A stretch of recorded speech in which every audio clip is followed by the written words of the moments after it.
right, we're back again with Gameplan on 99.7 Joy FM, also streaming live on Joy FM's YouTube page and on Facebook, as well as Twitter Spaces, so you can join the conversation here on the show. Well, the guys are here this afternoon, and behave yourself. Hold on. Behave yourself. Sitsofe, Daniel, Gary, and Muftawu, Nabila. Guys, welcome to the show. Yeah, man. Are you alright? You're right. Pep Guardiola's assistant has started. Where is he? Which one is that? Which one is Pep Guardiola's Pep assistant? Guardiola's assistant. It's who? That guy with the punk. Anyway. You have punk? Yeah. Gary, are you okay? Yeah, I like your shirt.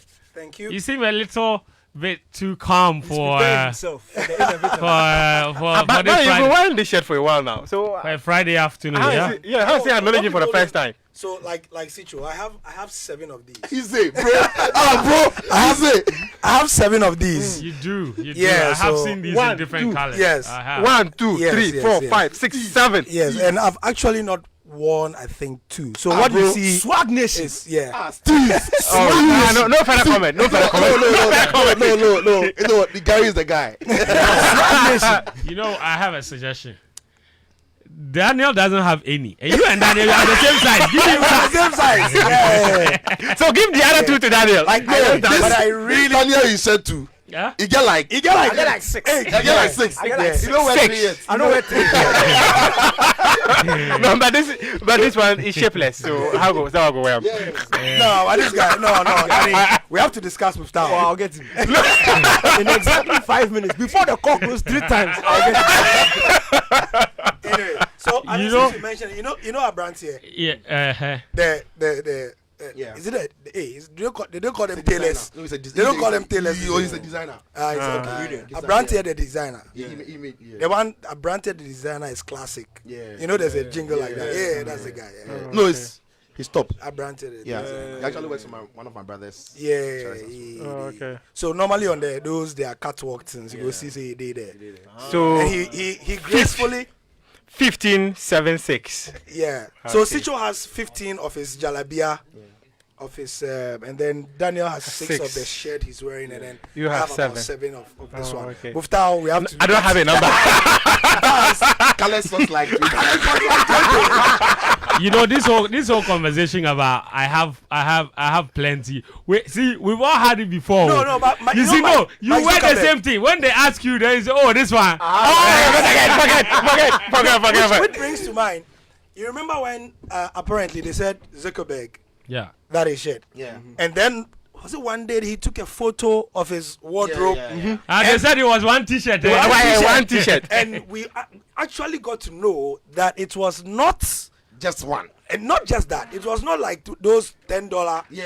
It looked like an ordinary T-shirt, Yeah, but it was killer. Gucci or something like that. I see. The ordinary shirt There are you see levels now. to this. Nah, Yeah. but you've been seeing that my wine shirt. I have like 3 of them. Just like You've this. not seen any wine shirts. He's lying. Easy. He has Yeah. one. We've He not has seen one. any wine shirts. Then every time he wears it again, you ask him. He said he has plenty. No, the thing is, he has one shirt, but he went to buy plenty and die plenty. So the night before, he will die the shirt. No, Daniel, don't do that. Don't do that. Don't do that. You see, Nabila. Hey, Okay, it's the okay. punch tree was not this strong. He said he will get you, and now look at you. I think the flame. punch tree, it was not Anyway. this strong. All right, guys, let's move the conversation on. The Women's Premier League title race is coming to a close today. 4 p.m. is the game between Hazaka's ladies and Pemdakwa ladies. Our women's football expert is here. Who, Lawrence? Of course. Yeah. Oh, But first why of all- do you doubt it? No. I mean, You know, when- trust his expertise. No, when we started. No, he's Rich City's expert. No, women's football. No, When we he's the started women. season, He's so I'll tell WPL you the expert. story. Lawrence When we covers started- that league rough. Yeah. I mean, Lawrence, like some reporters specialize in. Yes. Lawrence. No, he's that guy. Yeah, he's that guy when he. So I have absolutely no doubt. Kweku If you Lawrence, see he has anything changed his about name to how De Graft. Our coverage, seems to be a bit more than probably other media houses. Then it's down to Lawrence, Mr. De Graft Bedu. Lawrence, how are you? Yeah. You're fine, eh? Yeah. Let's get into it because this evening at 4 p.m. There's a big game to come between Pimdakoa and, of course, Hazakis ladies.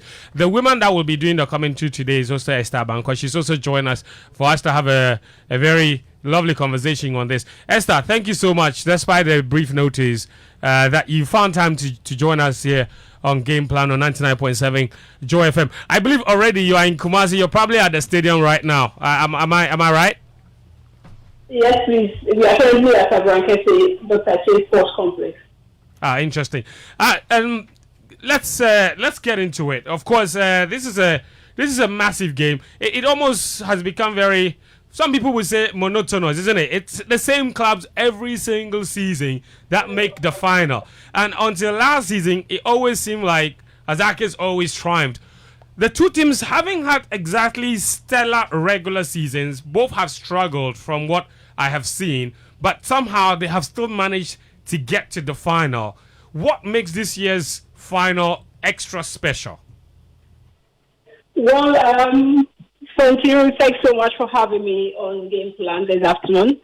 This season has been quite an impressive one to me, having followed the Women's League for quite a number of seasons, having seen how the monopoly of these two teams involved in their respective zones, how it has always panned out to be at the end of the seasons, and they've been the ones that always represent their respective zones in the grand finale. But I would say, I'm saying it's an impressive one because of the fact that if you look at the points that were amassed by these two teams, Hazakis ladies in the southern zone, they managed to amass only 39 points out of 18 possible games that they played for the season, which is so unusual of them. They usually get a lot of points. The season that they do not even perform at all, they end up getting around 40 plus. But this time around, looking at how competitive the season was together in the two zones involved, Hazakis really had to struggle for the first time in more than 7 seasons.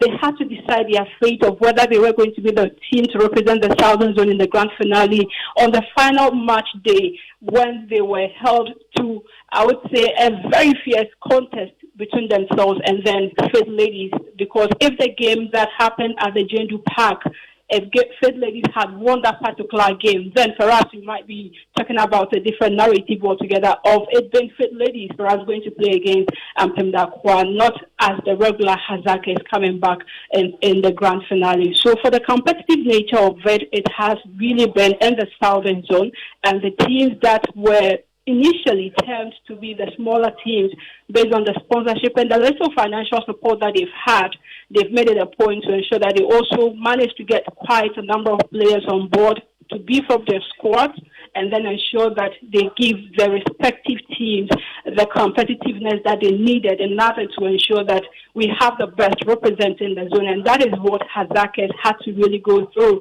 and which is so uncharacteristic of them. They always end up getting their way through easily, sometimes even with as far as 6 games to spare. But the narrative was different. So for the Southern Zone, indeed, it was very competitive. And if you look at the Northern Zone as well, on the final day of matches was when, on match day 18 in the Northern Zone, that was when we decided who was going to represent the Northern Zone as well. Because even for the Northern Zone, we had as far as 7 teams that were capable of winning that particular zone or being crowned the champions of the Northern Zone.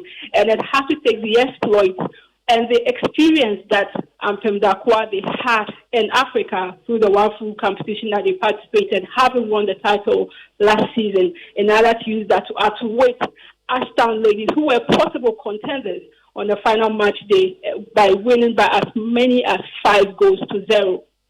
And that was based on the support that Pimdakoa equally had on the final match day at the Ohene Amiens Park. So if you look at it, the two zones involved, you would say that both zones were very competitive right from the start of the season till the final round of matches in the respective match day 18, before these two teams had their way through in order to represent their respective zones. And looking at how it turned out to be, I'm so much positive that the trajectory would change in the coming season, because the other teams have as well amassed experience and have to be consistent when they begin the season, ensuring that they win their number of games, as many as possible, and then drawing maybe a few of them, because Hazakis lost all 3 games out of 18. They drew 3 and then ended up winning as many as 11 of those games as well. So if you look at how it turned out to be, you wouldn't say that they had it a sort of a rosy nature for them. They really struggled. And they are here because they use the only experience that they have, a little bit of it at the expense of the other team. All right. I mean, that's very comprehensive breakdown of how the season has gone for both teams. But obviously, eventually, it's still the two of them that made it. And that's been the story right from the very start of this competition up until now. Pimdakoa, Hazakes, they're actually the only two teams to ever win the WPL title.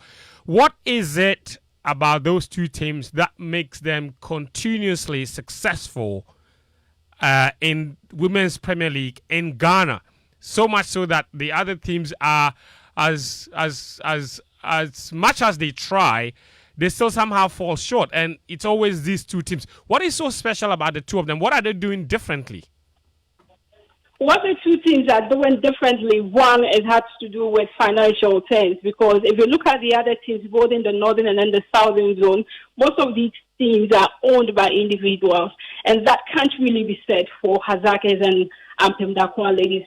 Because if you look at Ampem Dakwa ladies, for instance, is owned by the Techiman Traditional Council, and that is where they derive their financial support from. And they equally get the massive supporters that they have in order to cheer them on in all the games that they have been playing. And, in football, that is what matters. If you have the financial muscle and if you have the supporters to back you up, then that is where you are compelled to bring out your best of performance in all games that you play. And that is what, to me, has really helped them in order to strive and then make sure that they make a lot of exploits in our Women's League. But it hasn't always been. They've been the only finalists that we've had. We've seen fabulous ladies also pulling their weight at a point before they ended up so surprisingly been relegated for this season. After they were established way back in 1985 for the first time, they had to exit the top tier of the Women's League. So what they have that always makes them a bit special and then a bit ahead of the other teams, to me, I would say, as the financial support and the massive support that they have equally from their supporters. I mean, that's very interesting indeed. Ultimately, the winner of this game will not only just be champions of Ghana, that would give them a ticket to try and qualify for the CAF Women's Champions League. Last season, they represent Ghana. They fell short, didn't ultimately qualify for the competition. Hazakes went in the maiden edition, and they absolutely brought a new light to Ghana women's football. They were a shining example of just how good our women can be if we pay attention. The branding that they showed the world that season, that debut season, was phenomenal. They made it all the way to the final, of course, and ended up losing.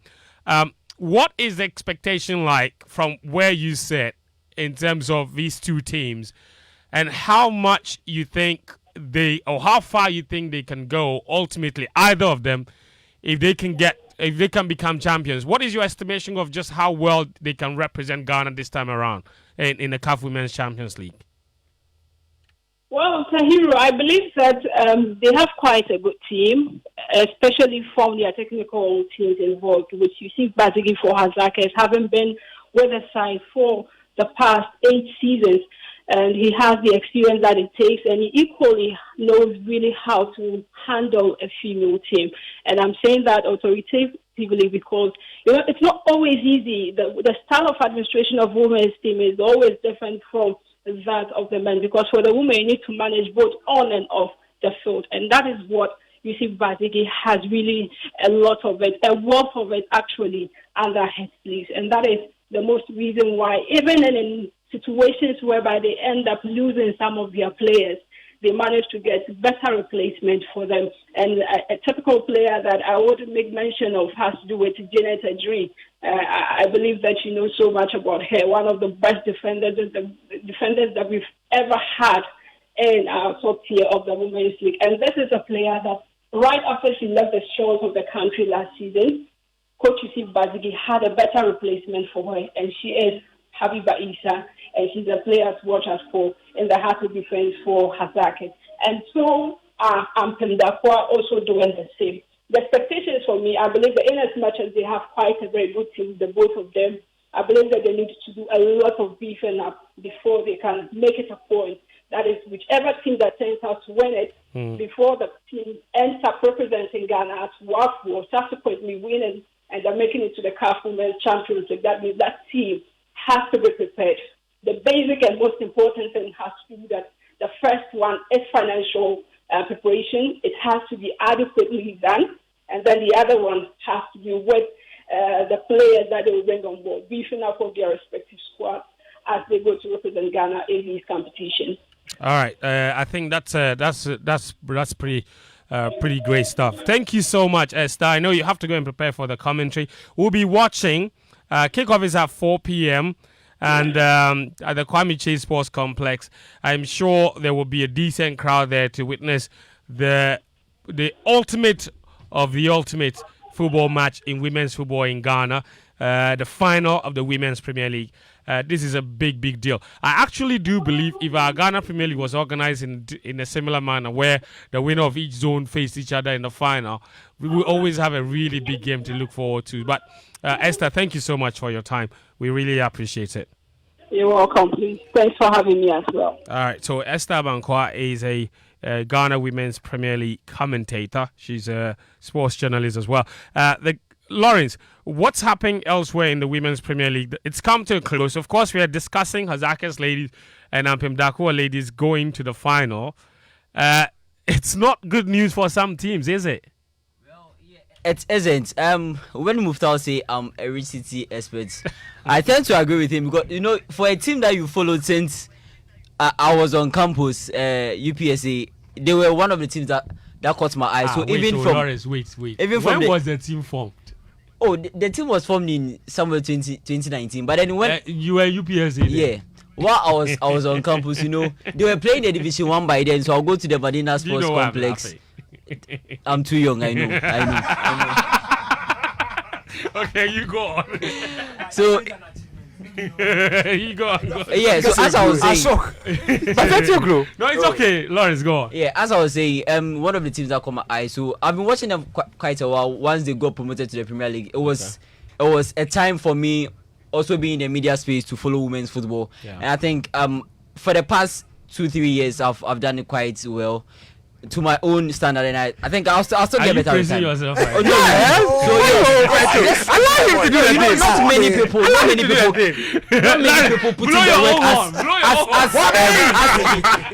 If you love something, you have to put in that effort. Right now. The Women's Premier League is not something that people follow, but then I think with time, with the way we are talking about it, much more people will get interested in it. Yeah, of course. So that's a plus.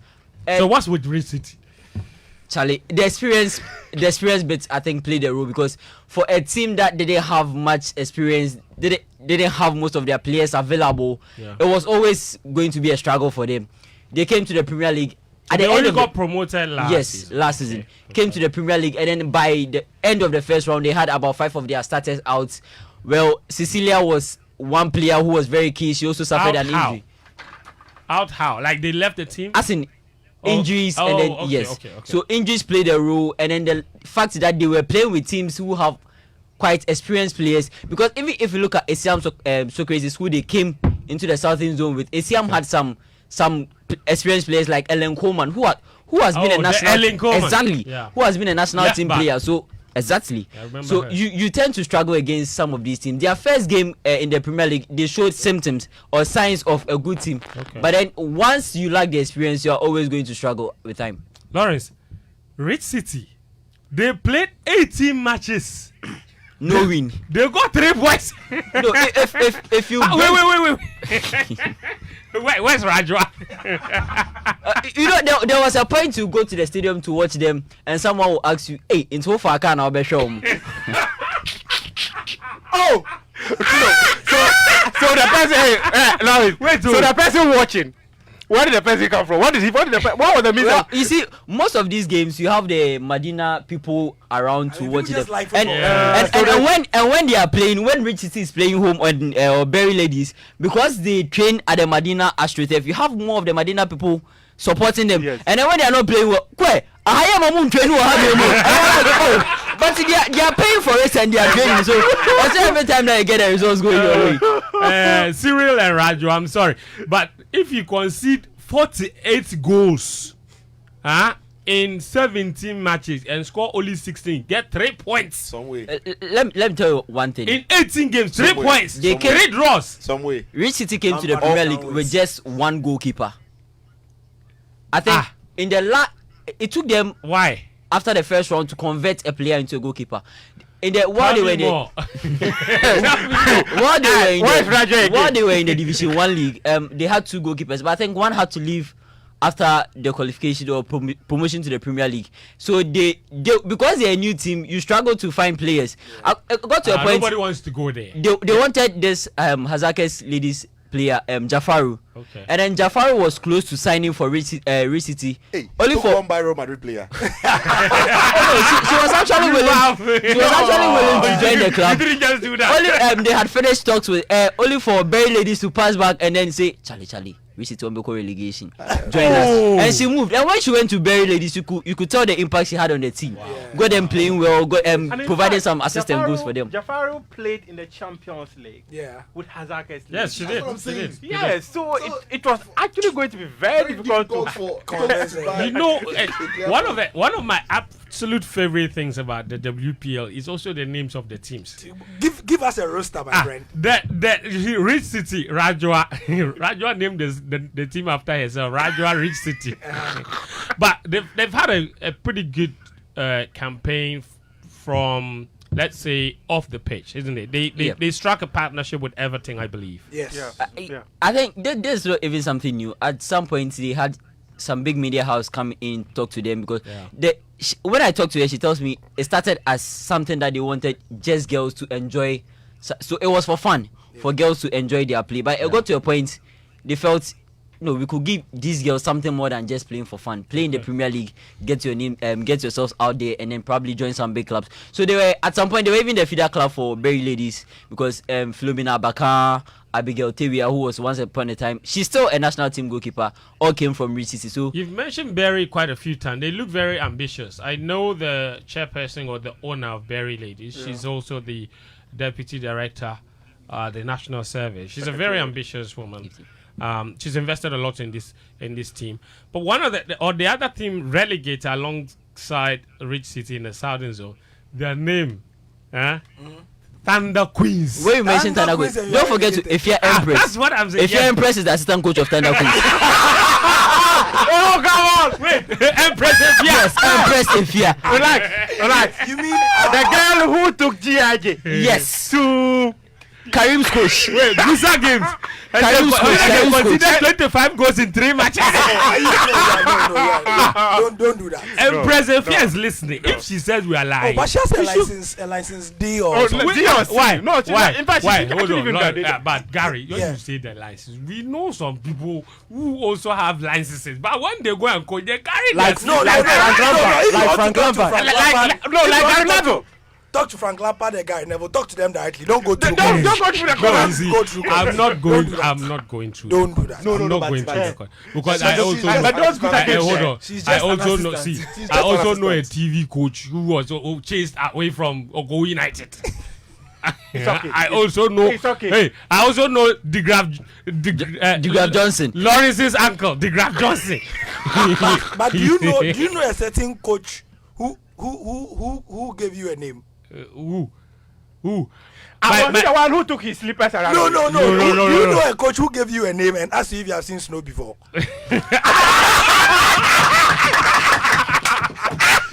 Oh yes. Now I get it. Now I get it. No, but she's just Assistant coach. Yeah, I mean when I listen to her, I enjoy her knowledge in the game. I think with time. No, it's time. time. Hey, she'll come. Relax.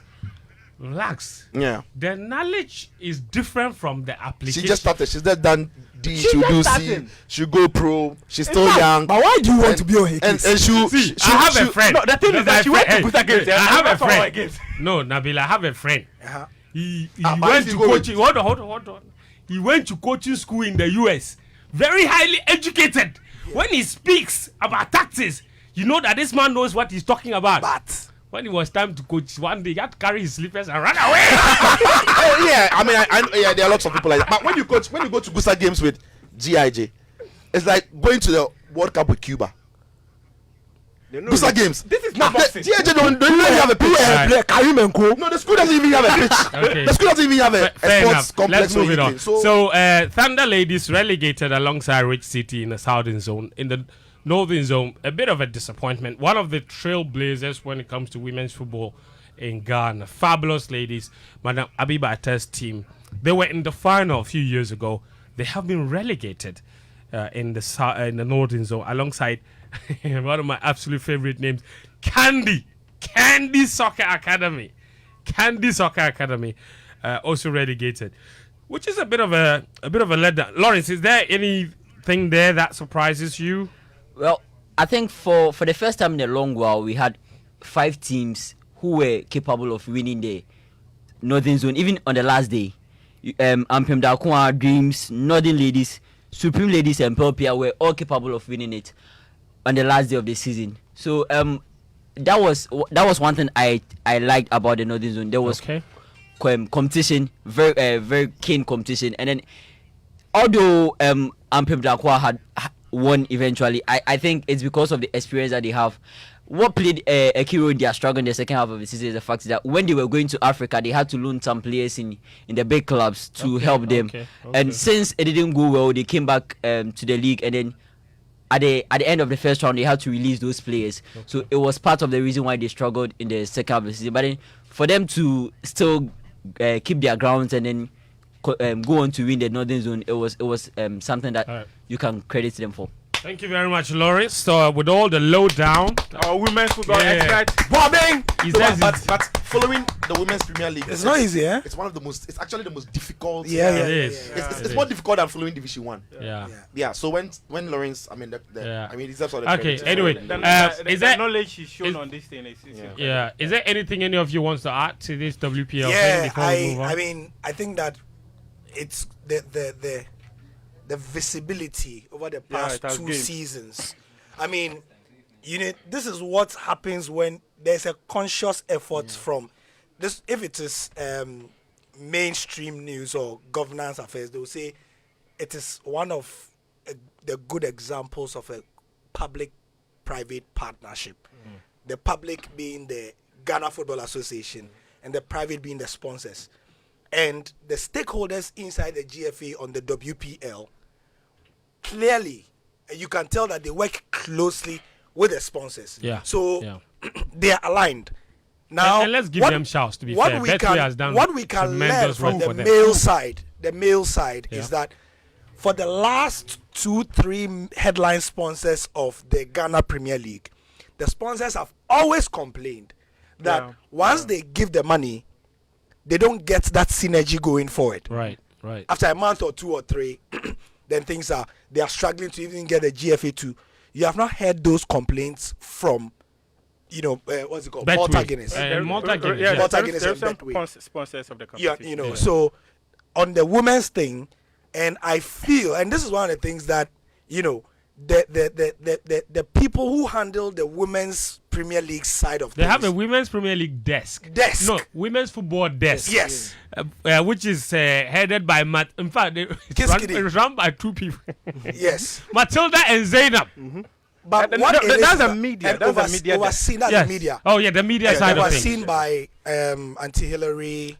Those ones are Hillary Boateng, Rosalind Amu. They are more hands-on. That's what I want to say. Very long and short. Yeah. They are more hands-on with the WPL than the male side are on with the Ghana Premier League. Just more money. Which has, you understand? Yeah, and I agree with Gary. I think again the sponsors, they are very visible and they are hands-on. And yes, and it's not as if they've left it for the GFA or whatever to just go on there. When they are playing their games, when you go there, the branding is very solid. You see it. Mortagan is everywhere. All their partners are there. They are working. And also credit to the broadcasters, because nobody would take a chance on showing women's credit to Max. Credit to Max TV, my people. I mean, did you watch the media engagement yesterday ahead of the final? It was where the two coaches were asked to drink the malt. Absolutely. And so and so more. But Bet Power has brought in money for the GPL. We are told they are supposed to give a 1 million for promotion and whatever. We don't see it. We live in the same country. The Women's Premier League, even though it doesn't have a lot of the money and attention, they're doing more with less. They're doing better. What they have. They're doing better, in my opinion, than what we are doing in the men's game. And credit to them. And to be fair, it's just like saying that when you have a woman in charge of something, that deliberate effort to ensure that the person stands out is what we are seeing in the women's game. They've been instrumental in terms of how they want the women's game to be run in this country. And credit to them. They've been doing. And as I said it, Ampem Dako and Hazaka ladies should be careful. It's like others are trying to catch up. Oh, they are. Oh, yes. You see, the faith ladies. Yes. Faith ladies, they worry. Yeah, no, we need to shout them out. You should. The monotony has been there since. Yeah. But this time around, Hazaka struggled. Yeah. There was the last game of the season. Yeah. They had to both of them. They had to win to be able to win. When you heard Esther, in the northern zone, as many as 5 or 7 clubs could have were in position to qualify. So it was very keenly contested. It says a lot about the development that we've had in that area. And I'm happy for I like what they are doing. See, sometimes to grow a sport, you need 2 or 3 teams. Yeah. No, it's everywhere. To be powerful. It's everywhere. That's how it works. To be powerful. With all due respect to the other teams, if it was any other team in that final, the attention perhaps is different. Yeah. True. Yeah. Mm-hmm. So at this stage of the women's Premier League, we need these 2 clubs to be as good as they can. So the other teams will try to reach them, and the higher they try to go, the better all the teams are. Carry them if they drop and then the standards are flat, some way. Even the SC special competition final, it was these 2 teams. This guy, they will play, man. 2016 Tema, I was there. Absolutely enjoyable. Anyway, so I was there. And also this is testimony to anyone that says that we don't do Women's Premier League or women's football. We spent almost an hour speaking about the WPL. So credit to us too. I'm taking a cue from Lawrence. The best to the 2 teams. The final is at 4 p.m. Dr. Kwame. Yeah. And the one other thing, in fact, that's probably the FA Cup semi-final too is happening tomorrow. Yes, over there. Yeah. Probably the most impressive thing for me about the WPL, the women's, is the fact that they actually take time to a deliberate effort to make the game accessible. They stream every match. Yes. Oh, yeah. So they stream the Max TV feed on YouTube for free. Yes, for free. For everyone to have access. It's unbelievable. Have you noticed that, again, if I'm circling back to where I began, the number of women or players who have started getting deals outside the country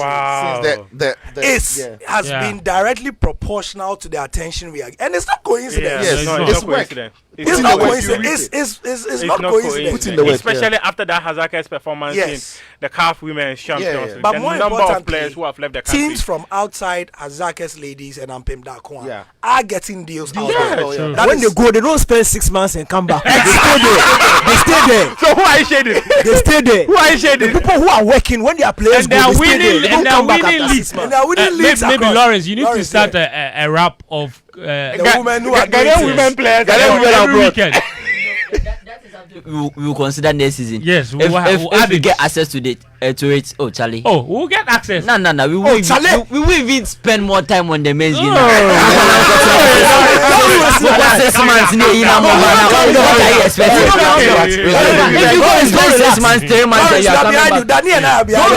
not coming down. What do you mean by that? You are taking that thing. Calm down. You go to second division. Then you go and spend 3 months there. You come back. You can't make it in Iraq second division. Do you know that? Continue when we broadcast Champions League, Inter and AC, or AC and Inter on Wednesday, at the place, we wanted to Oliver Twist, 2 Ass of Oak, Ass of Oak players. Oh, I saw them there. They were watching. No, I saw the pictures. You took the pictures. Yeah, I saw the pictures. They had finished their season account. I said, I thought they said, oh no, we are in Lebanon. And the way they said, we are in Lebanon. Oh, I know them. They said we are in Lebanon. They are happy. And they said it with pride. One of those players was a big deal at House. Yes. So much so that when he left, big they said House will stop winning. Yeah. It's true. They They stopped winning. And he went Let's go. In the last 5 games of the season, Thank he you, was guys. instrumental for the Yeah, club. man. Yeah. Yeah, All right, anyway, thank you guys. So WPL action going down. 4 p.m. today. Hazakas ladies against Ampem Dakoa. Should be exciting. But let's move the conversation on because, like I indicated, today's show is quite special. We have a debate coming up that will take place, I think, around 2:30 p.m. We're looking at the influence of Pep Guardiola compared to the influence of Sir Alex Ferguson, the Premier League's greatest managers. Where do you rank these two? Who's had the more impact, the more influence? Who is being the era-defining manager? Who is being the philosophy-defining manager? Well, in terms of absolute numbers, I think it's clear. But if you strike the average, where do you stand? Who's played the better football? Like, there's a lot of indices that you can use to measure the success of these two managers. I've pitched the guys against each other, so we'll have that debate. So stick around for that. Before that, though, a reminder: your messages are welcome on 055 11 997 055 11 997. So if you have messages regarding the WPL, I'm very interested in your thoughts. 055 11 997. Lots of comments on Twitter, man. Yeah, In lots of response to comments. that question. Okay. You want to go through some of them? Yeah. Sure. I've got a message here, though, from Chief Seydou Adamu, who's listening to us all the way from Maryland in the USA. He says the Abibata and Fabulous Ladies issue is fascinating. The team has never been itself since Madame Attache joined the Exco. Seydou always with the sliding tackle. Always with a sliding tackle. Let me read the rest of his message. It says they were actually going to be relegated last season, but the GFA increased the number of teams to keep them. That is an allegation. Someone must. And now, but was it to keep them? And No, we have to keep them. Was it to keep them? So that's The number was the increased, but he said it was to keep them. That is an allegation. Okay, they underline it. Okay, yes. And then he says someone must investigate what the problem has been. Interesting, Seydou. Thank you for tuning in. But Gary, let's go through those Twitter messages. Andy Abrokwa says, and you know Andy Abrokwa, right? Yes. Yeah, you know, like when you need a dictionary, right? So Pep has been a footballing style standard since he started his managerial trade, and his signature is a cynosure. Okay. That's I don't know what that means. And his signature is a cynosure. I mean, cynosure is like that the center of attraction, right? Yeah, sort of. Anyway, Clenam says the only say in football is the GOAT. Okay. Possible Eric says Pep is by miles ahead. Sometimes we are blinded by the legends and what they did for their system and refuse to acknowledge what we have now. Pep and his system are a definition of modern football. And in response, Clenam says, sorry, you are very young in the game, sorry. And then he says, am I? And they are going on and on and on. So Michael Bobier is tagging other people to come and join and listen to the debate. Okay. As well, Dr. Ernest Cranton says, easy response, Chief. Easy response, but he won't say what the response is. Ernest, oh God. Aziz says, may I know what is happening to Salisu at Southampton? Thanks very much. I'm sure we'll let Sicho answer that. This one says, it says Alex and Pep belong to different eras and it can be compared. At Alex's time, he was the greatest. At Pep's time, we can compare him to someone else who is still practicing. Mike in Castle with that message. This one says, good afternoon, Fentuo and your crew. My name is Uncle Morgan, and I can confidently say Pep is miles ahead of Fergie in terms of tactics and influence. In fact, if he stays for another 6 years, Fergie's name will forever be washed away in the EPL records. That is very interesting. All right, anyway, 055 1111 997. We'll get into that debate, but you can keep those messages coming. Let's get into some Champions League action, though. On Tuesday, we witnessed two of Europe's best teams go head-to-head at the Santiago Bernabeu. Real Madrid against Manchester City. The first leg ended 1-1, decided by two fabulous strikes from Vinicius Jr. and then, of course, Kevin De Bruyne. Even that in itself sparked another debate about whether Kevin De Bruyne is better than Kaká, but that's another conversation. Another conversation to be had. Disrespectful to Kaká. What do you know? Oh, Nabila. No. Let's not digress. Let's not but Daniel, let me start with you. I mean, you have a habit of always rooting for Manchester City. Last season, I have a habit of always rooting for. I'm a Man City fan. Last season, Daniel had the most infamous tweet in the UEFA Champions League season. The entire season, he had the most infamous tweet. They call it the curse of the commentator. Just before Rodrigo came off the bench to equalize, Daniel tweeted that, "Hey, Pep Guardiola, that is Pep Guardiola. You cannot can him." And then 1 minute later, Rodrigo comes, scores again, and Man City get kicked out. I didn't say you can't can Pep. I stated a fact in the tweet. I said it's been 88 minutes and Real Madrid are yet to register a shot on target. Yes. Pep masterclass. That is a fact. 88 minutes, they hadn't had a shot on target. When I press tweet, no, this got to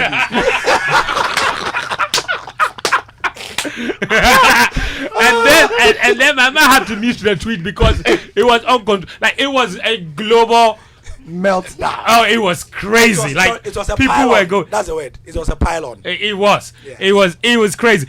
But this time you're sticking your neck out again and rooting for Manchester City. They went to Madrid, got a 1-1 draw. Let's just go through the paces of that particular game. Man City, of course, they were very good in that particular match. Real Madrid, very typical of them. Moments. They got one great opportunity, scored, and actually had a moment of some good dominance, created chances, should have scored more. They didn't, get punished by Man City, and now the tie is perfectly poised. I won't talk plenty. I just need to address something that has been happening during the week. Okay. And I think it's, you see, when you are too good, and people long to see, quote unquote, your downfall, they'll take anything and then ride on it. Erling Haaland's problem on Tuesday wasn't Rudiger. Erling Haaland's problem on Tuesday was his team being basically not willing to take risks. Okay. There was a lack of supply. It wasn't Rudiger. And the numbers are there to show. Rudiger did nothing in terms, when you look at Rudiger's defensive metrics, the numbers that he didn't do anything. He and Alaba, they really had nothing to do. But maybe his presence was why they were not passing to Haaland. Oh, you can't forget it. No, forget. Because if Haaland is closely matched, why pass to him? Haaland had 6 duels in the game. He won 5 out of 6. If you watch the close numbers, were they all against Rudiger? Against the 2 centre backs, whoever he's facing, 5 out of 6.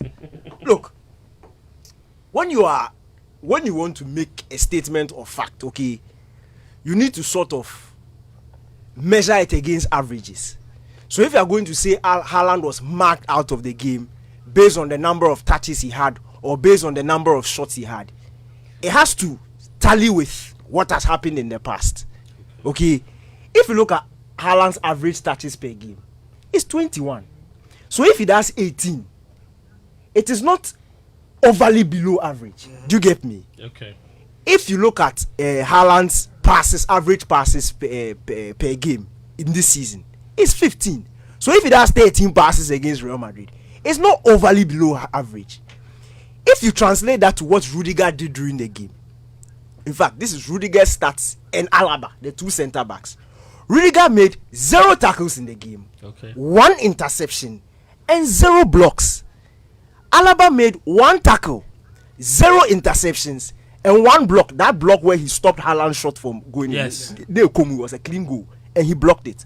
My point is, if you are going to say Haaland was marked out, then you should see certain defensive metrics from Alaba and Rudiger higher. But the ones you just read actually means that they were defending well. Defending well means you don't have to be doing all these blocks. See, when I land, you understand. Positioning is everything. No, when you are positioned well, that means the balls were coming to Haaland, but you were intercepting. No, and he wasn't touching. No, if you're also positioned, if you are positioned between the ball and Haaland, they won't pass the ball, so they don't need to intercept. But then in Danny's defense, then that will reflect in you, the defender. Exactly, it will reflect in interceptions. It will not reflect. No, it will not. No, let me land. Because let me land, then you understand where I'm coming If the ball is not coming, Alright, let me land, then you understand where I'm coming from. Go on. It will either reflect in interceptions, where the defender's interceptions will be higher, or when it comes to duels, the defender is winning more duels than the attacker. But if no supply is coming, which is my point, you will see that the striker hardly had touches. The defender hardly had to make any tackles or interceptions or blocks because they were just following him. Rudiger was just following him everywhere. And this was the first time we have seen a defender follow Haaland. But the difference is in those games, Manchester City are more willing to push the ball to Haaland and encourage the duels. The thing is, Haaland is athletic, he's quick, he's strong. I don't think Manchester City were afraid to give the ball to Haaland. It was a system thing, and you see, it is respect between two teams. If you look at Man City's XG 0.6, Real Madrid is 0.7. Both teams were not overly attacking. Both teams were not ready to open up and play. Come and let me come. No, the game was concentrated in midfield, and to translate that ball transfer that ball from midfield to attack to create a clear-cut goal scoring opportunity. It was literally moments. Nobody was willing to take that risk. So if you look at both goals from outside the box, and that's why I mentioned the XG. Nobody, the two goals, 0.7. Both were against the it didn't even come. It didn't even amount to 1. So if you add the XG for both, that's for like 0.3, 1.3 in the whole game. But we had 2 goals. The game was literally decided on individual brilliance. And I'm saying that if Rudiger had a very good defensive game against Haaland, we would have seen that Manchester City were trying to get the ball to Haaland and Rudiger was stopping it. Or they gave the ball to Haaland Rudiger either had more blocks, he had more interceptions, he had more tackles. That's a good job. But clearly speaking, Pep said it at the end of the game, the way they set out to play didn't favor Haaland. He was always going to struggle. And you see, a similar thing can also, if you are going to go down this tangent, a similar thing can be said in the opposite direction to Benzema. Benzema was allowed to touch the ball, and that's his game. He likes to drop deep and play. Haaland, he doesn't care. He will not drop deep to midfield and touch the ball. And he has said that many times. So Benzema was allowed to pick the ball in those areas away from the penalty area. But when he came close to the Manchester City box, that's when they closed him down. Benzema also had 3 shots on goal. 2 were blocked, 1 was saved. Haaland had 3 shots on goal. 2 were saved, 1 was blocked. Benzema shots, no danger. Haaland shots, no danger. The difference between Benzema and Haaland is Benzema had more touches, which is his game. But Manchester City were not going to assign a defender to follow him deep. They were satisfied with sitting there and watching him. So if you are saying Haaland was marked out of the game because of the touches that he had, which is normal, because of the fact that he didn't score, which is out of Haaland, or basically always scores, then you can also say the same thing about the numbers Benzema. don't support that. Yeah, because if you look at the Manchester City defenders and the numbers that they post during the game, if you look at Kyle Walker, no, I've seen people say made 6 tackles, 1 interception, 1 block. Real Madrid were trying to get the ball there to Benzema. But Ruben Diaz also 4 tackles, 2 interceptions, 1 block. They were stopping it. Manchester City isn't that were also very, no? very Isn't that cautious. also no? Isn't that also saying that Man City's defenders were busier because the Madrid attackers kept them busy, and that Rudiger and Alaba didn't have a lot of touches because it was practically impossible to get the ball there. Because the supply didn't come. That's what I'm saying. Yes, so it's not the Haaland. whole fault is that. No, you see, that is not down on Haaland. That is down on the entire team. guys behind. But him. Also, if Haaland doesn't move, how does the supply come? Fence. Did you see Haaland not moving? No, okay. So yeah, this is a rhetorical question. Yes, let me hear from you. You see, this is where I think numbers and stats can be. They don't tell the whole story. They don't tell the entire story. Yeah. The fact that defenders don't put in blocks, interceptions, or make tackles does not mean they're not defending. It doesn't mean that necessarily because it was because balls were not played to the striker. The other reason could be that they were so good that the striker was never in a good position to receive those balls. That's what I said. And that is what I think I saw about the Real Madrid team. Erling Haaland, Real Madrid were not playing necessarily a very low block. But anytime Haaland was going to make a run in behind, they were matching it. So City would decline. And Danny mentioned it. They were not taking so much risk. Yeah. So City won't go long. Ederson won't go necessarily long. The Brenner won't look for the necessary through pass. Because every time there was somebody, either Alaba or Rudiger, who was close to Haaland, and if he played that pass, there's almost a certainty that they would intercept it or they will be there. Unlike so they will decline. Stark contrast to the Arsenal game. Thank you. Where they decided to they can go long to him because they knew that he knew he will win those duels. And but because of Rudiger and sometimes his positioning, they won't even try to go to Haaland. And that is not because City didn't want to go to him. That is because they know that Haaland can be counted. So it's massive credit to the defenders. You don't always have to wait for the ball to get to Haaland before you defend. Right. Sometimes you have to stop the ball from getting to him by your positioning. And a lot of that was clear. Even when you see the one chance that Alaba went to make the interception of or block the Haaland effort. Did you see the run? Rudiger was out of the picture. Did you see Alaba's run? Haaland cleared him, got free. Absolutely. And the pass came. And Rudiger Alaba had to come and cover for him. Did you see Alaba's angle of the run? With that Alaba's angle of the run, this ball in the Premier League, go Man City, Haaland.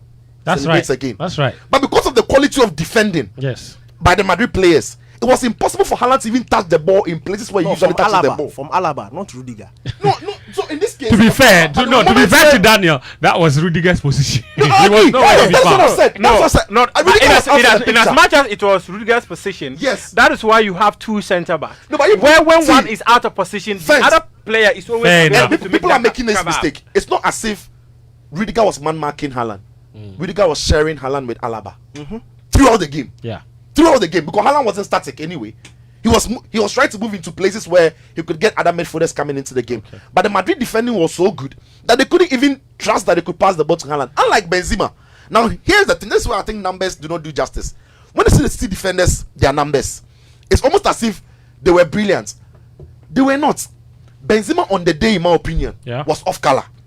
There were several balls to Benzema in the box that were bouncing off him. Like on a normal day for Benzema, the one he was inside that 18-yard box. Anytime Benzema picked the ball up in the box or around the edge of the box, there were about two City players who were closing him. That was instruction. If you go outside the box, but he also did. No, he also had a couple of miscontrol balls. Yes, so Haaland didn't miscontrol. No, Haaland he didn't miscontrol. He controlled Benzema miscontrol. No, and you see, so you see, the Benzema had. There was a moment where Vinicius Junior played the ball. Yeah, I remember that.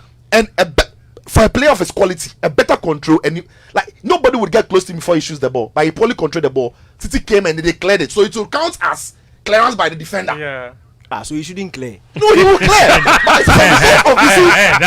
Then there's another moment where they pass the ball to him. Benzema controlled the ball, went to hit his arm, and John Stones. So it's not the some way. But that one too is part of the closing. If I'm putting pressure on you, you don't have the time. I agree. But what I'm saying then is, Real Madrid were able to find Benzema in better positions than City could for Haaland. That is true. Where does that leave us for the return leg in Manchester? This one simple statement. Go on. The mouth you are making. In fact, let me stand. Hey, the mouth you are making. Unless you lift the microphone. And I've seen all the articles. I've seen them plenty. Okay. Rudiger should go and try that thing at Etihad. The man marking. Oh, feel free. Go and follow him. You can't watch this game and tell me that you didn't see that Manchester City were not ready to be expansive. They were very cautious. Yes. At Etihad, and this is the last statement in Pep's this one. He said, when we go home, we will need the people to support us. When he says that, you know it's over. See, go and try that thing at Etihad and say you will follow Haaland. Oh, feel free and follow him.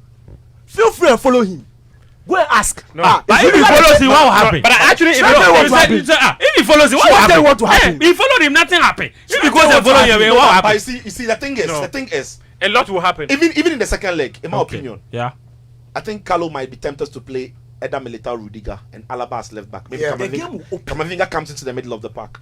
Valverde goes to replace Rodrigo. So Madrid will have those central. So they'll be more compact. They'll be more compact. Because do you know why? The thing is, no. It's not it's sense. Repeat the same lineup. It's home sense. No, it's not. Repeat the same lineup that you did at the Why? Why should he do that? But you marked that Haaland. You did it. So do it again. Why would you change it? Even after watching. Daniel,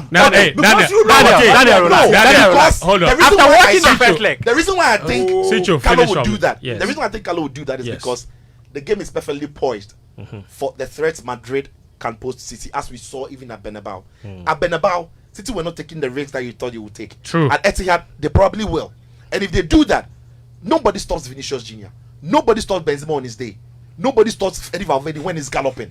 Real Madrid have got crazy careers of the ball. City don't have that. Real Madrid. No, that is true. They've got plenty careers. Vini, Benzema, Camavinga, Modric. This guy, Freddy.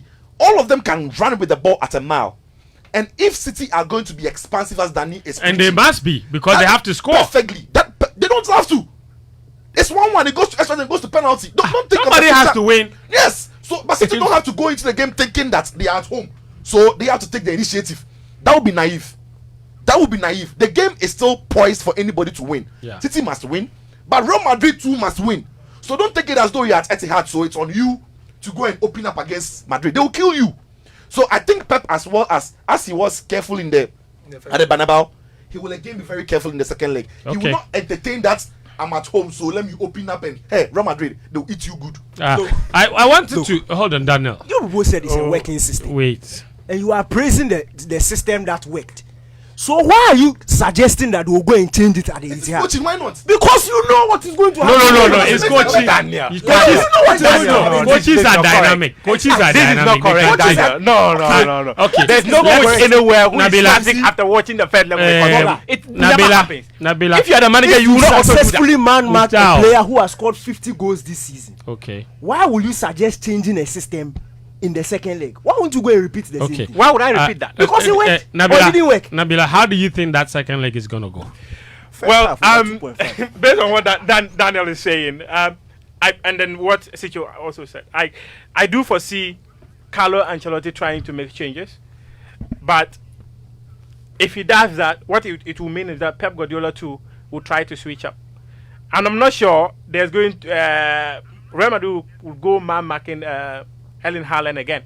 If that happens, Pep will definitely switch up. He'll just tell them, okay, I bet they're man marking him. You stay there. Let them keep him whilst others go and do the job for us. So I do not think that they will go out there trying to man mark Erling Haaland again. That's going to be very disastrous for Real Madrid to try and do. But what I think that they will try doing is that they will try change personnel and keep the middle of the pack very compact and allow the pacey players like Vinicius and Valverde to try and then run them at the wings. And if they are able to do that successfully and get the balls into the box, they have a man who is very clinical in front of that goal. And Benzema, when balls get to him inside that area, you are expecting him to score, and that I think is going to be the threat for Manchester City. Right. Interesting. Gary, I wanted to skip you on this Man City thing and go to the Milan derby because you know it was supposed to be. Why are you laughing? Was it? It was. Was it? It was. You know, what was it? Muftawu, be careful. What is that? Derby what? Say it and collect 50 Ghana. Mention the name of the derby and collect 50 Ghana. MFR. Yes. She executed. And Nabila is sitting here. I was listening to the radio. I pronounced it. I said my body was doing me. Yeah, no. I said, he said Derby Madina. No, Madina. How can you say Madina?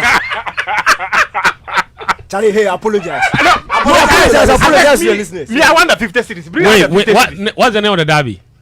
I want to see the 50 series. No. I have the money. Just say it. Why? Do I look like a scammer? I can't pay, so say it.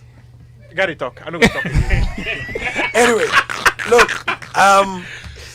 11 blistering minutes. And the game was lights out. Under 15 minutes was lights out. But again, the last few times, and to extrapolate, Simone Inzaghi has proven himself to be a cup specialist. Not just that. When he has met Milan, he has somehow, and you see, I say somehow because people would say that if you say he is so good, why is it not showing on the league table? Why hasn't it shown over the course of the season? Why are people asking for his head?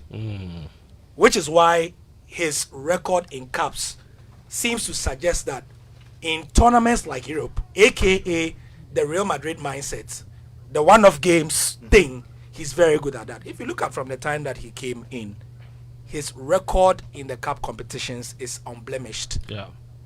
It's not even that it is very good, it is unblemished. Won Supercoppa. They are even already in the final, Coppa Italia final this season. Coppa Italia last season. Last season, yes. In the final again. Supercoppa, and he's in the final of this one, and they will play against Fiorentina. The goal that Edin Dzeko scored in the last derby before this one, it was a similar set piece thing that they used, which is why Milan were so angry. And Calabria, when they asked him after the game, he literally said, "But if you look at my height, is it my fault?" He basically said, "Is it my fault?" Now, as to people sort of expected this game to be a dead rubber, and apart from those who avidly probably watch Serie A, the interest, because Madrid, Man City was so big in its hype, it dwarfed this one. Even the coverage on BT Sport. Yeah. BT Sport did not take anybody to Italy to do on pitch. Everybody was in Spain. Everybody was in Spain, and then the rest were in the studio. Gerrard, Owen Hargreaves, and Husef. But your people, they were following like English teams, and and it was a bit annoying, because of that. But coming to the game itself, I think that Spalletti, there wasn't much he could do, and Milan did not lose because Leao was not there. That would be taking the credits away from Inter.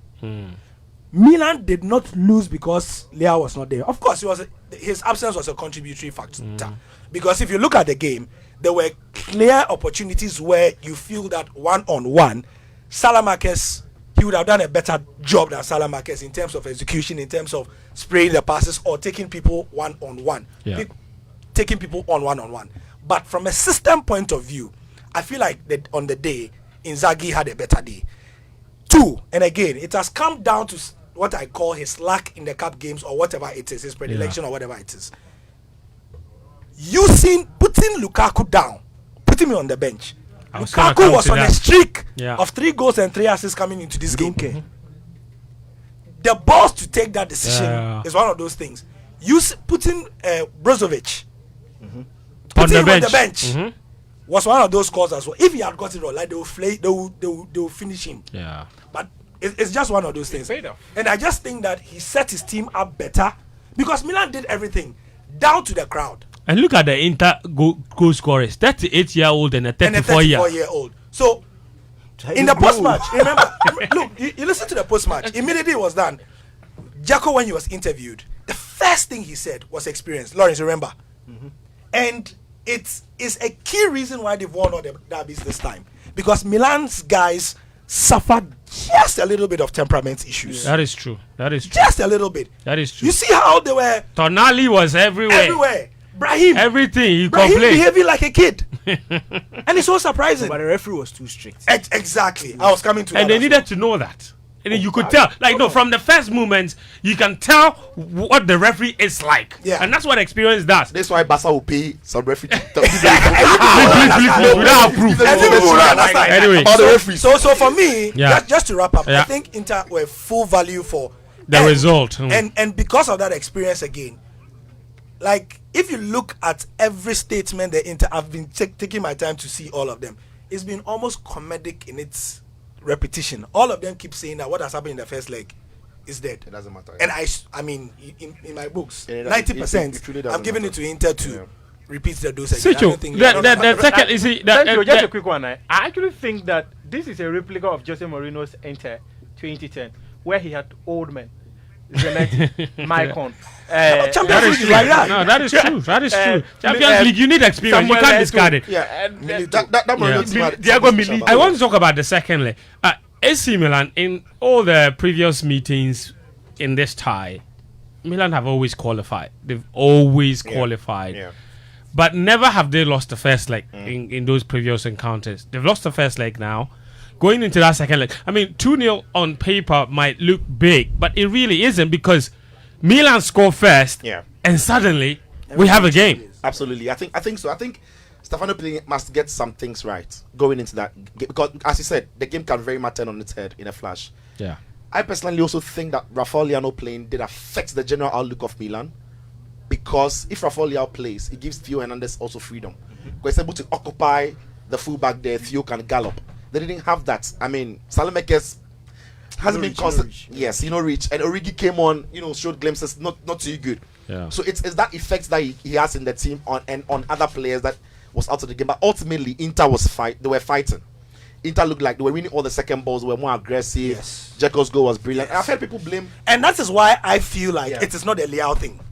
Milan were not doing the second balls and those basic they things. outplayed as well. Inter might have been also a bit more cautious in the way they were pushing for.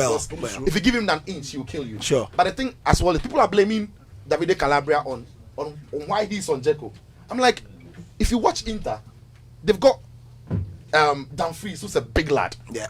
They've got Bastoni, who's a big lad. They've got Atsrim, they've got Dzeko. So they have plenty big lads to pick on set pieces. Yeah, on set pieces. So Tomori picks one, Simon Kjær picks one, and Calabria has to pick one. But Calabria also has a reputation for having a big leap, and Dzeko scores. The other thing too that Pioli has to go back to is in the game against against Spurs, he changed the system from the 4-2-3-1 to a back three so that he could counter Spurs and match them 1v1 in certain positions. In the game against Napoli, he changed from the 4-2-3-1 to a 4-1-4-1 so that he would get numbers in the middle to counter Anguissa, Zielinski, and Lobotka. In fact, Anguissa was even sent off in the game. I was surprised that in the game against Inter, where they are so predictable they were going to play the 3-back system, he stuck with the 4-2-3-1. The spaces were too huge. He left Lautaro and Dzeko to deal with Tomori and Simon Kjær 1v1. They will kill them. Yeah. Dumfries and Dimarco. You cannot cope. Yeah. So I thought he was going to go back to what he did against Spurs, which he didn't do. In the second leg, he has to do better in setting up the team in a way that... And Milan, when they play as underdogs, they are better. Yeah. But in this game, it's almost as if because they were the home team, they wanted to flex their muscles. Yeah. And then they got punished. I think he has to show a bit more respect to Inter. And Gary has said it. When Inzaghi coaches in cup games, he's a different animal, not so much in league games. All right, thank you very much, Sitsofe. This is Gameplan on 99.7 Joe FM. Mother's Day is tomorrow. Are you to all mothers out there? Your role can never be overemphasized. Mothers are God's most special gifts to mankind, and even more special are the moms who are raising children with special needs. This year, Joy 99.7 FM is celebrating mothers raising children with special needs in our promotion dubbed Super Mom. If you know any such Super Mom, if you do, please share their story with us. That very daunting task of raising a child with special need. In fact, the mothers can personally share their stories with us as well. All entries must be sent to 055 1111997. With the support of our sponsors, we will celebrate 10 of these Super Moms this Mother's Day. Our Super Mom promotion is brought to you by Fortune Rise. Always on point, just like Mom. Frito sunflower oil. You deserve a life of goodness. Zigzag Fashion Accessories, Accra Mall, your best choice for elegance and style. The Bad Beach Hotel, first choice. Woodin. Gary, what's the Woodin one? Le Créteur, right? Yeah, thank you. And Less Fortune Limited, luxuriously perfect. And Sonotech Ghana, your total health partner for life. And Caveman Watches, be remembered. All right, we just got some breaking news story coming in now. We're getting an update on Ghana's campaign to secure an IMF bailout. Let's cross to the Joy News studios for the update. IMF. In October 2022, the IMF gave Ghana a staff-level agreement. The next step is to be a board-level agreement, at which point Ghana will be able to access $3 billion of balance of payments support. This latest news from the Paris Club means there are no further impediments to the IMF's consideration of Ghana for a bailout. George Viafe from Joy Business joins us with more detail. George, this just came in this afternoon. Give us details of what this actually means. So let's first start with the financing assurance, and that is the Paris Club made up of our traditional bilateral creditors. And Kojo, one interesting thing that many were looking forward to was whether China was going to be part of this whole creditor committee or not. Now, they are not just part of it, but they are co-chairing with Paris or France in terms of being chairing of this committee. So what the IMF had previously communicated to us was that they are just looking for that financing assurance of participating in our program or agreeing that they are committed to restructuring Ghana's debt, which could possibly even lead to the cancellation of our debts. And that was what the IMF said. We are waiting for that. It wasn't just a communication. It could be in the form of a letter or a memorandum of understanding, which they have jointly issued at the end of their first official meeting that they had just today. And apparently, just when we were trying to put our notes together, the IMF managing director has also issued a statement giving more details about what this actually means. And Kojo, if you go through, you see that it's even already on our screen, and in terms of more details about what this means and all the rest, in terms of what she's trying to give the much details as well as with respect to this program, Kojo. So it includes a quote from Ms. Kristalina Georgieva, who is the managing director of the IMF. Here's the quote. It says, "I welcome the statement from the official creditor committee for Ghana on the importance of an IMF-supported economic program, together with its commitment to negotiate debt restructuring terms accordingly. This statement provides the necessary financing assurances for the IMF Executive Board to consider the proposed fund-supported program and unlock much-needed financing from Ghana's development partners. I also strongly endorse the call by the official creditor committee for private creditors and other official bilateral creditors to commit to comparable debt treatments. The creditor committee's action recognizes the Ghanaian authorities' strong reform program, which aims to restore macroeconomic stability and debt sustainability while laying the foundation for an inclusive recovery. It also signals that further progress is being made under the G20 Common Framework, demonstrating that international partners are ready to work together to help countries resolve their debt issues. This is vital to enable countries such as Ghana achieve sustainable growth and poverty reduction." This is, of course, all to the background of... And could you, committing to this financing program itself, there are two things. It will come in the form of fresh funding to Ghana or a cancellation of debt. So this is just the first step in this whole discussion about Ghana's debt. That could lead to our debt being cancelled, or that could lead to fresh funding to Ghana's program. And then for someone, the layman on the street, what does it mean? What does it mean? It means that we've met all the requirements that is set to take Ghana to the board for the end. I know they are being very more careful with the choice of words to consider Ghana's program. The date we're initially picking was that it could happen on Tuesday, it could happen on Wednesday, and consider Ghana's program and get Ghana's program approved. And Kojo, studying the fund and even engaging those who have knowledge about this whole transactions, that it could happen that if the program is approved today, the disbursement could come in the next 2 or 3 days to the account of the Bank of Ghana. Don't forget that the 3 billion that is coming is supposed to go directly to the Bank of Ghana to support Ghana's balance of payment needs. So it's not meant for Ghana to spend as in consumption and ensure that we have enough dollar reserves to finance imports and all the rest. The World Bank is going to come on board additional funding to support other projects that have been identified in our budget as well, Kojo. Yeah, the two options being considered by the Paris Club, as you described, are either to forgive debt or to provide us with additional funding. And they made some very, very important statements in there, as well as bringing private creditors also on board. Absolutely. And that could be our Eurobond holders as well, whether they will agree to possibly restructuring the debt or cancellation of our debt, Kojo. At the moment, a large portion of our revenue is spent on debt servicing. So any kind of debt forgiveness would be the releasing of a burden on Ghana's government. Does Ghana have to do anything at this point, or are they still supposed to? Are we still supposed to simply wait, sit on our hands, and see how this process? I think that right now, if you are in government, it's more fingers crossed. Listen, Kojo, I mean, the official statements are coming just to confirm what has already transpired. In terms of documentation, we understand that everything has been done for it to be presented to the IMF board. What some will say is that they will now be pushing for an official date. Even though Ghana, as of 2 weeks ago, there wasn't an official date. What we picked up was that they were working towards the 17th of May. Now, if you look at the IMF schedule, some will say that was supposed to be either Togo and Luxembourg, I understand. But my understanding was that if it gets critical, Ghana could be added, or a country could be taken out and Ghana put in. So what it means, and could you listen, I mean, it could tell you from the statement that the IMF MD issued right now, means that this was not just done today. I mean, when the Paris Club just came out with their statement, the MD also issued the statement. It means that certain things have been done behind the scenes, just waiting to tick the box for us to get our program considered, Kojo. George, thank you so much for breaking it all down. So that's news just in.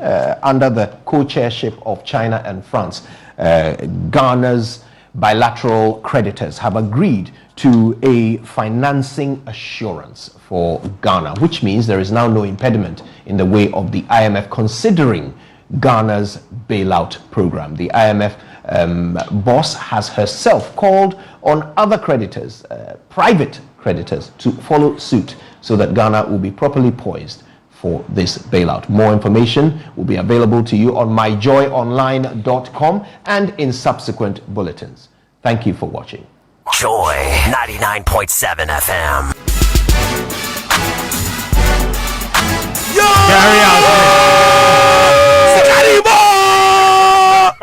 Hey, relax. The money is coming. The money has not come No, yet. they say it's coming. It's coming. Days. Oh. 3 days. They said the money is coming. they say the money. Is that Tuesday or Wednesday? Oh no, they So say. if you suffered haircut, it will come. No.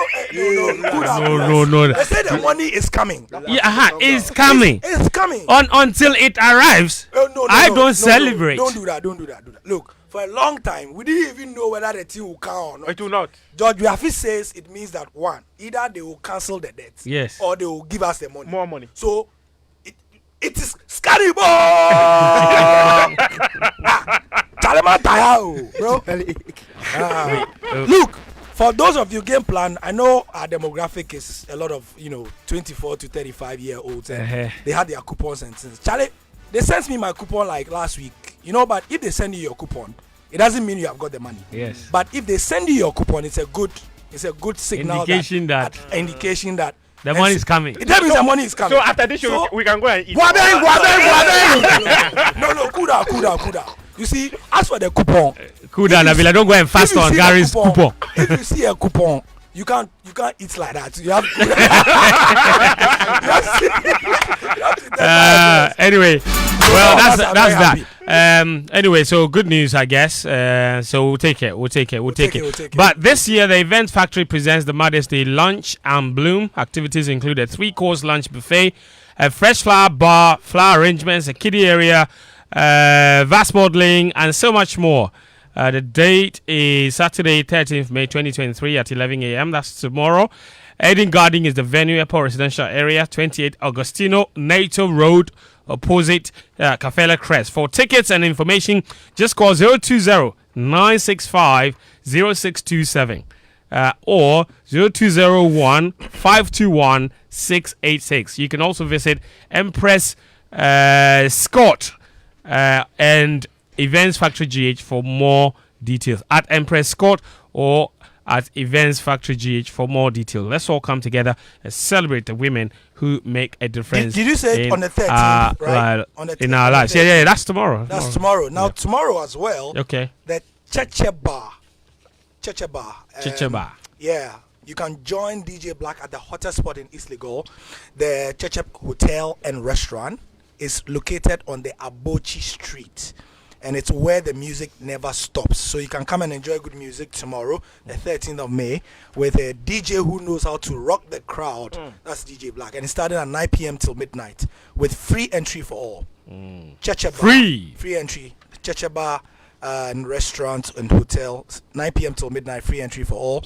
For enquiries, you can call 050-403-7983 or 0531 543-094. Don't miss it. All right.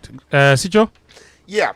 So Pentecost Hour is a religious broadcast program sponsored by the Church of Pentecost. Your people. Comes your way with the chairman of the Church of Pentecost, Apostle Eric Namiche, on Joy 99.7 FM at 1:30 p.m. every Sunday. Tune in every Sunday at 1:30 p.m. as Apostle Namiche brings you live transforming truth that nourishes the soul, ignites passion, and restores hope in the nations. The Church of Pentecost, we are possessing the nations for the Lord. That's right. See how he smiled for top. Sunday night just got more exciting. It's a real deal. It's official. Cues and lyrics. Yes! It's a music competition show that aims at unearthing music potential in contestants, while also providing Joy Prime's church viewers with the ultimate entertainment. Watch the 12 budding musicians as they journey to stardom.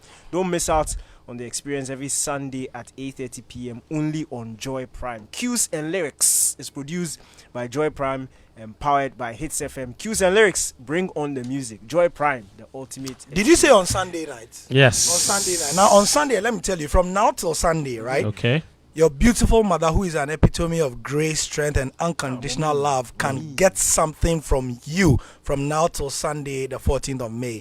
Visit any Woodin retail shops and partner shops and get your mom a range of beautiful fabrics and stylish ladies wear to complement her unique style. So you can celebrate your mom with Woodin, receive a gift of a beautiful tote bag to make her day unforgettable. Now, where can you get Woodin shops? Accra Mall, ANC Mall, Junction Mall, Osuoxo Street, High Street, City Car Park Building, Legon City Mall, H&M Mall in Adenta. In Kumasi as well, Woodin is there at the Kumasi City Mall, the SG Mall, and at Edum Unicorn House. In Cape Coast, at the PAT building near Kingsway. In Takoradi, Woodin can be located near the Market Circle in Koforidua, in the Antarctic Plaza building, and in the PAT building in Sunyai. TNCs apply.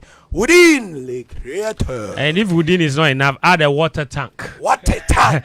The ultimate tank for water storage by Duraplast Limited. It comes with an optional water indicator that lets you know exactly how much water you have in your water tank. It's not only beautiful, but it's also designed to carry accurate volumes of water.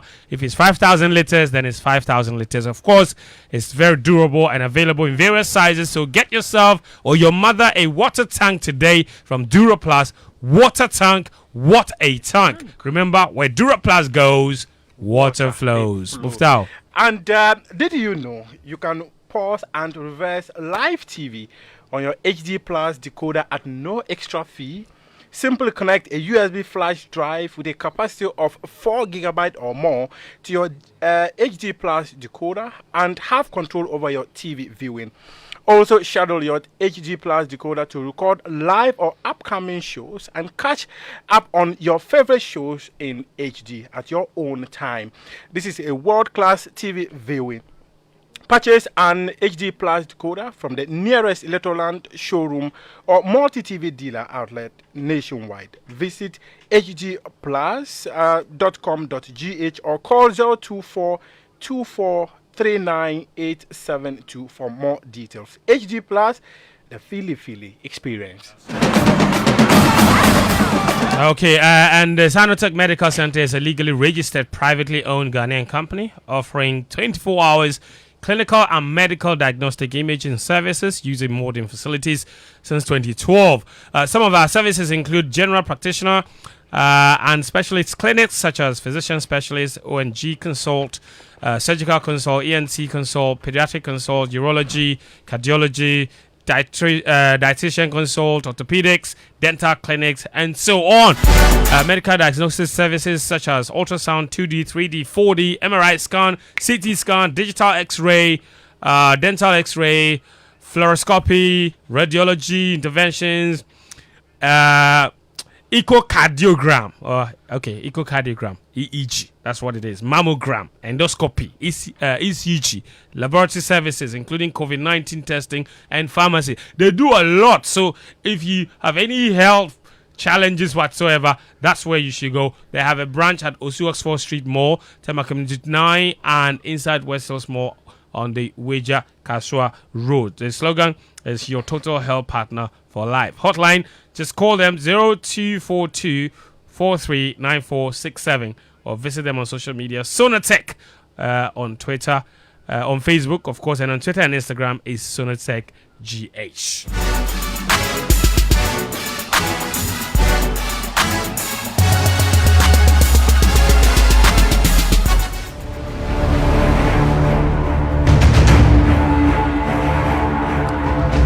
All right, finally we can do this. Of course, Gary, what's left? Yeah. So, sorry, quick one. Are you still in doubt if there's a phenomenal interior design and furnishing company in Ghana that offers 7-star interior design services? Mindful of the current economic challenges, look no further than Lesh Fortune Limited. Lesh Fortune Limited. They have interior designing as their passion with a specialty in home, hotel, and office furnishing. They have available quality curtains, carpets, custom-made furniture, window blinds. Lesh Fortune Limited is the best curtain maker in town. You can find them at Plot 50, Otu Ajin Road, Kotobabi, Spintex. Contact Lesh 0244 265 588. That's 0244 265 588 or 0302 811163. 0302 811163. Lesh Fortune Limited, luxuriously perfect. All right, thank you very much, Gary. We have promoted this debate quite a lot, and now we literally are out of time. Thanks to, and you guys are happy because you got IMF money coming. So I guess you're probably happier. You can take. Yeah, but I'm sure if we spoke to the producers, they'll give us some. Yeah, they will not. Lexus is standing by. He's going to kill us. Because we obviously. You are referring to the tennis specialist. We had dedicated 30 minutes to this debate, and then IMF came. And then we can't say no to money. Can't say no. When money talks, we can't say no to money. But it's a debate that will not expire. So you know what I'm gonna do? I'm just gonna take like maybe 60 seconds from both sides and then spice it up, and then we'll come back to this topic because obviously we don't have enough time to really go into this. I've got messages as well. I just read them, but I want a taste. So Daniel Koranteng and Gary Al-Smith. Well, Daniel Koranteng and Muftawu and Nabila are one side of that argument. They say Pep Guardiola is the greatest manager in the Premier League history. Sitsofe and Gary Al-Smith are on one side, and they're saying that cannot be true. Certainly, it has to be Sir Alex Ferguson. That is the greatest manager in the Premier League history. Daniel, you don't have a lot of time, but just tell us, opening statements, why you think this is the case. Why is it that you think Pep Guardiola is the greatest manager in the Premier League? Hello, thank you for your question. Good afternoon to your listeners. Charlie, look, I love Sir Alex Ferguson. I love him. He's the reason why we all support the Man United fans all support Man United. But that aside, look, let me just say this before we continue next week. Yes. When they met, that was Sir Alex Ferguson's greatest ever team, according to most Man United fans. He himself. That was his greatest ever team. He met Pep, who was in his first year of management, first year student too, NSS boy. He met him with his greatest team, outplayed him in a Champions League final, destroyed him 2-0. And remember, Sir Alex Ferguson had the reigning Ballon d'Or winner in his team, Cristiano Ronaldo. And Kusiaga, he not doing anything. They ship him. He met him again 2 years later. He gave it to him again. And he was chewing gum. He was chewing. And his hands were shaking. No, he the popo. The cat and the beat him to that. He the popo. So boss, all the other things aside, if you are putting their management career together, even when they met, when you saw me face to face, Oga, I'll lash you. Sicho, that's it. Daniel has taken the first bite. It's like Danny is setting his own questions because the thing you said and what Danny is saying, you're asking who is the. No, this one is a teaser. Yeah, it's a teaser. It's just a teaser. He's just giving you an idea. Give me teaser. Okay. Sir Alex Ferguson, when people hear his name, the only thing they know is Manchester United. Yes. He didn't start his coaching from Man U. He started his coaching from Aberdeen. Aberdeen have won 6 Scottish titles. Ferguson won 4 out of those 6. They don't win leagues. Before he won the one that he won for them, it was about 20 years. They don't win anything. He did it. He won the Scottish Cup. So Aberdeen's history is defined by Ferguson. No, Aberdeen is before Ferguson. And after Ferguson. Aberdeen is Ferguson. He won in Europe twice, beating Real Madrid in the Cup Winners' Cup to win it. Do you know what Cup Winners' Cup is? All the leagues in Europe, those who won their cups, FA Cup, Coppa Italia, Coppa del Rey, Pokal, they meet and they play in Europe. Ferguson won it, beating Real Madrid to it. But Aberdeen, he didn't need any club to pay referees. He didn't need any club to monopolize the league in Germany or wherever. He didn't need any club to have a whole country pumping their money to it to win it. End of story. Wow. No, anyway, no, we will be back to it. No, I think it's a teaser. We have to come back. I love the teaser. No, we actually have to come back. Yes. If we don't come back, this was a teaser. So we probably need to get the comment because people were really invested. The comments are there. Yeah. And this man too is standing here. He has his own comments. I knew that was coming. The tennis expert. I knew that was coming. But that's how we have to wrap it up. It's been a pleasure bringing you Game Plan here today on the show, 99.7 Joy FM. Thank you so much for joining us. The show was interrupted by breaking news from the IMF, of course, but we are good. And thanks a lot for your messages. We're back again next Friday with this conversation, a continuation of our debate that will be held here live on the show. My name is Fentuo, Tahiru Fentuo. I was joined by Sitsofe, Daniel, Muftawu, and Gary Alsmith. Show produced by Michelle Quinn and social media from Lawrence and Karim. Until next time, thanks a lot.